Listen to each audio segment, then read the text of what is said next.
So, sabi ulit ni Delma Velor Rosario, good evening, Brother Johnson and Brother Gomer. I'm not sure po if my question is related to your topic tonight. So, anytime naman, kapatid, kahit ano. Just wanna know the explanation of Matthew 5:8. Blessed are the pure in heart, for they shall see God. Possible po ba talaga na if we have pure heart, we can literally see God? Sister Delma Valor, alam nyo, bagaman may mga talata ho tayo na nababasa na ang Diyos ay Espiritu, parang hindi siya nakikita. Pero ako na lang siguro, Brother Gomer, no? Ako, personally, ako'y naniniwala na pagdating sa langit, makikita natin ang Ama, Anak at Espiritu. Kasi parang ang pangit naman na nandoon ka. Hinahanap mo, asan ba kasi yung Ama? Tapos, walang ano doon eh. Makikita ho natin yun na talagang makakausap natin face to face. Kaya lang naman hindi na nagpakita ang Diyos eh dahil sa kasalanan eh. 'Di ba? Alam mo yung talata na yun, Brother Gomer? Na Sa Isaias 59:2. Oh. Basahin nga natin. 89? 59:2. 59:2 ng Isaias. Oo nga. Ito yung ano, sige. Pakibasa mo muna. Tapos yung ano, yung hinahanap po yung hindi pwedeng makita at siya mabuhay. Yun ang sabi diyan sa Isaias 59:2, hindi pinapaghiwalay ng inyong mga kasamaan kayo at ang inyong Diyos, at ang inyong mga kasalanan ay siyang nagpakubli ng kanyang mukha sa inyo upang siya'y huwag makinig. So maliwanag po yan na talagang makikita po natin na noong una, nung hindi nagkakasala si Adan, ay talagang nakikita talaga ni Adan ang Diyos, Brother Johnson. Kasi walang walang hadlang no? Katulad nga nung sinabi mo na yun ay restoration kasi ibig sabihin ang ibabalik ng ating Panginoon ay yung relasyon na nasira dahil nga doon sa ginawang pagtubos ng ating Panginoon, yun ang kanyang ibabalik.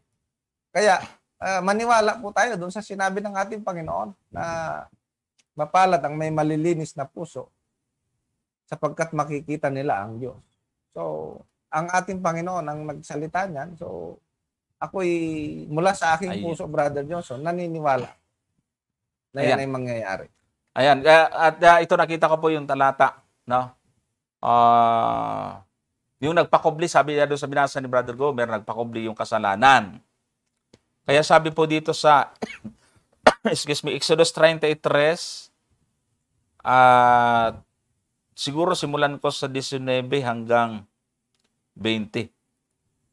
Sabi po rito, at kanyang sinabi, aking papangyarihan ang aking buong kabutihan sa harap mo, at aking itatanyag ang pangalan ng Panginoon sa harap mo, at ako'y magkakaloob ng biyaya sa kanino mang aking ibig pagkalooban, at ako'y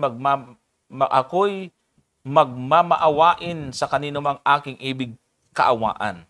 Sa 20, at kanyang sinabi, hindi mo makikita ang aking mukha sapagkat hindi maaring makita ako ng tao at mabuhay. Ayun. Dahil sa naging makasalanan ang tao, hindi na pwedeng makita ang Diyos. Kaya nga, dahil ang kaparaang ginamit ng Panginoon ay ano po, yung kanyang anak. Actually, kung hindi magkakatawang tao si Kristo, dahil siya din ay Diyos, hindi rin siya pwedeng makita. Kaya kinakailangan po siya ay magtabing ng laman. Kailangan siya gumamit ng lamang tao para makita siya. Kaya binanggit sa atin ng Apostol Pablo na siya ang larawan ng Diyos na hindi nakikita. At yan ay mabasa na sa 1:15 ng Kulusas na siyang larawan ng Diyos na di nakikita ang panganay ng lahat ng mga nilalang. So sa pamagitan ni Kristo nakita ang Diyos. Nakita po ninyo ang paraan kung bakit ganon. No? Kung hindi nagkasala ang tao, makikita ang Diyos. Makikita ang Diyos. Kaya lang hindi siya nakikita dahil sa kasalanan. Isaiah 59, ang talata ho ay 2. At doon sa binasa po natin sa Exodus, mga kapatid, 33:20, ang tao na naging makasalanan, hindi na pwedeng makita ang Diyos at mabubuhay. Mamamatay siya. Kaya yung mga Diyos na nagpakita doon sa Old Testament, ay si Kristo ho yun. Siya ang nakatalaga na magkakatawang tao. Gumagamit po siya ng katawang laman para makita at makapag-usap sa tao. At dahil siya po ang naka-assign para magkatawang tao, kaya siya ang Diyos na nagpapakita sa Old Testament. Siya ang larawan ng Diyos na di nakikita. Panganay sa lahat ng mga nilalang. Po. Hindi ibig sabihin, nilalang din si Kristo, kundi ang ibig sabihin, lahat ng nilalang, ibig sabihin yung prototokos, siya ang may-ari ng lahat ng creation, yung mga nilikha. Okay, so meron pa po, tanong, hahabol natin kung meron.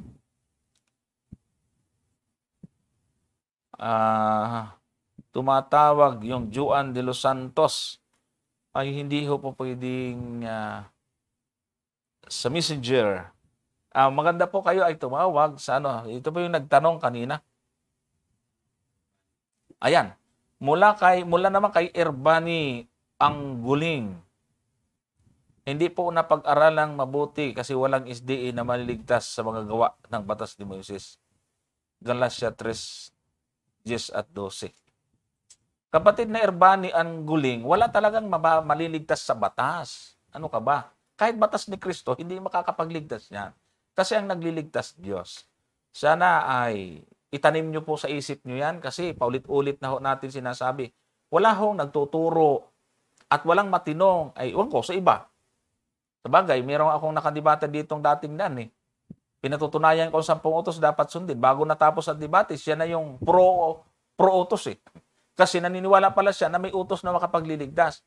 Wala hong utos na makapagliligtas, kapatid. Kahit anong utos. Malay ba ng utos na yan? Bakit siya makakapagligtas? Ang nagliligtas kasi Diyos. So, pakinggan nga uli yung kanyang tanong. Ito ang mga taong, ewan ko, payuhan mo na nga lang, Brother Gomer. O kapatid na Erbani, ang guling. Ewan ko, ikaw ang hindi siguro pag-aralan mo buti. Ang lakas ng loob magsalita eh. Kala mo, Diyos ka kung magsalita ka eh. At saka bakit sinabi niyang walang SDA na maliligtas sa mga gawa ni Moises? Kahit sa inyo, walang tao na maliligtas sa batas. Kahit ng Diyos, kapatid. Siguro basahan na lang natin ang talata, Brother Gomer.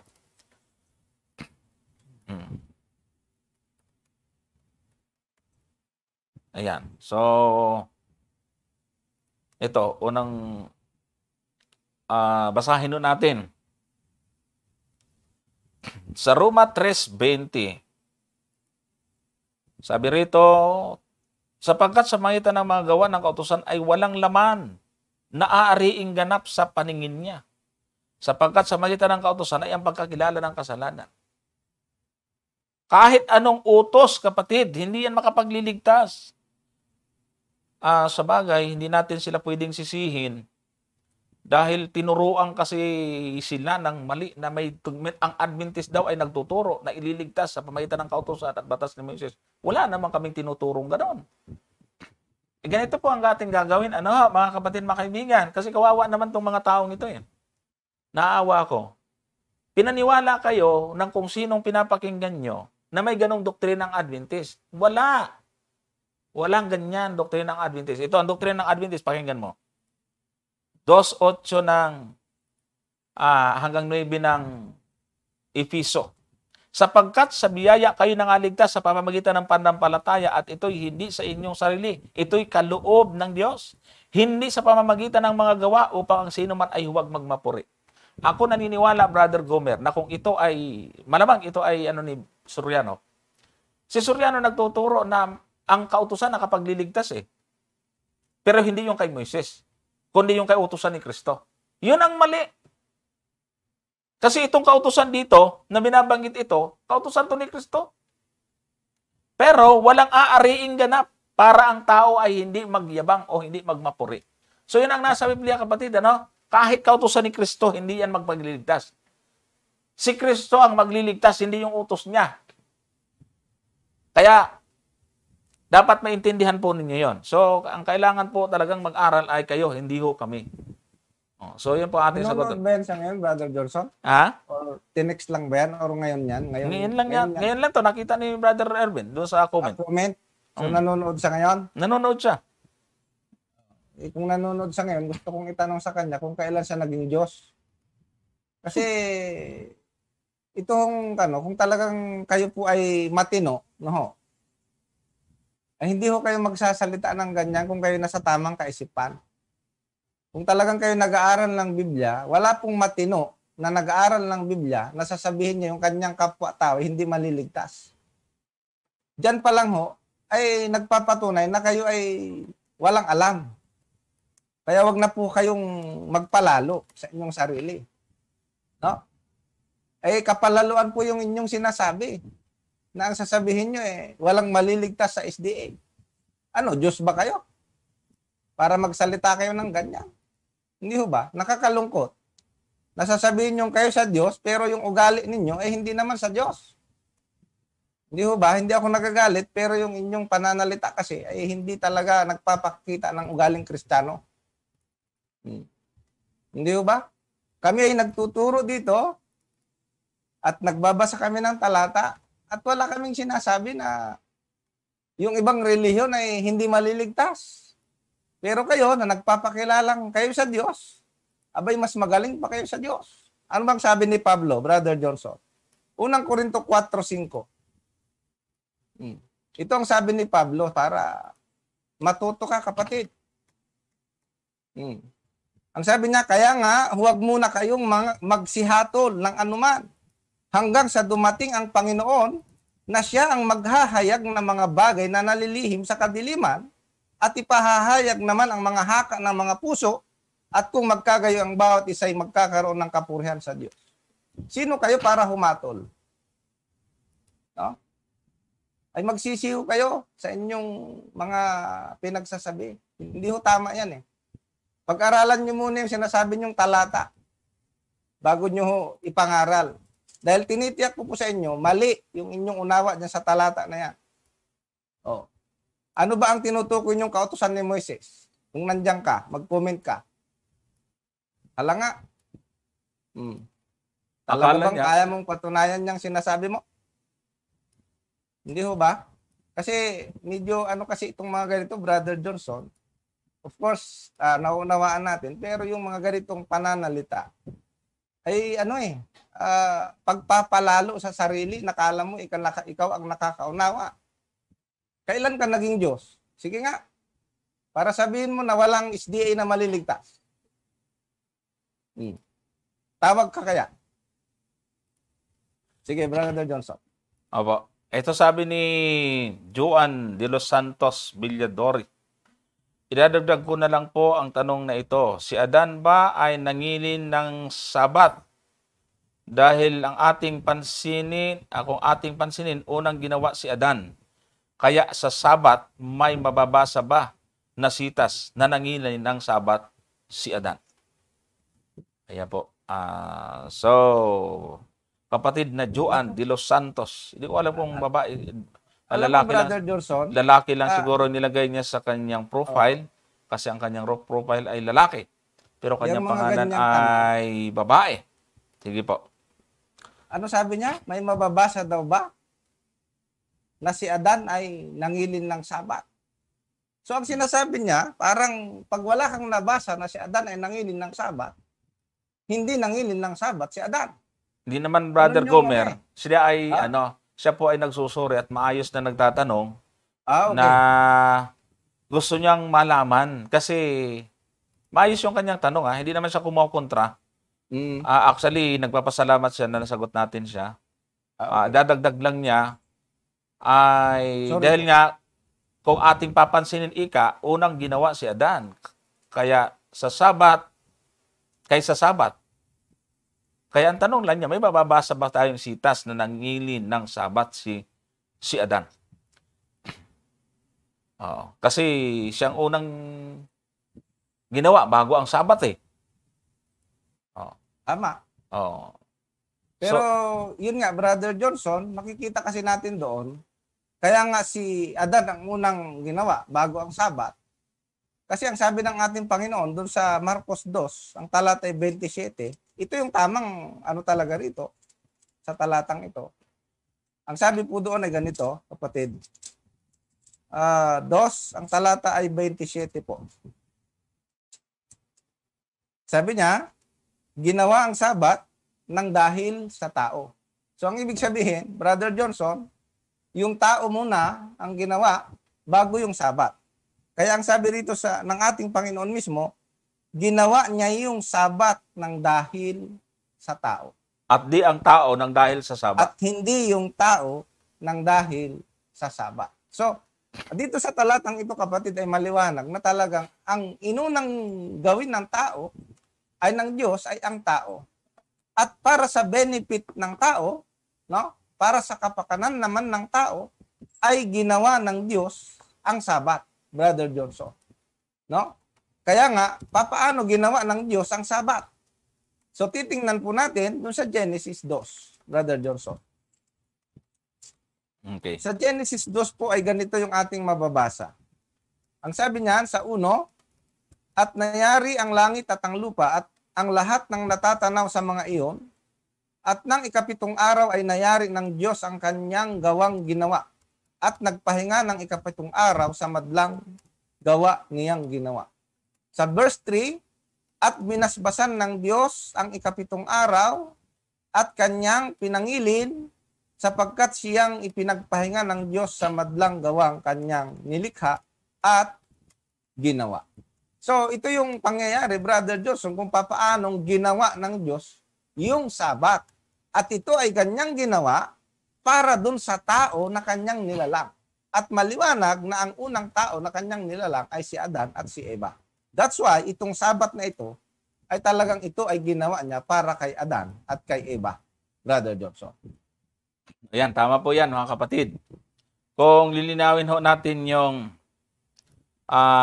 Marcos 2:20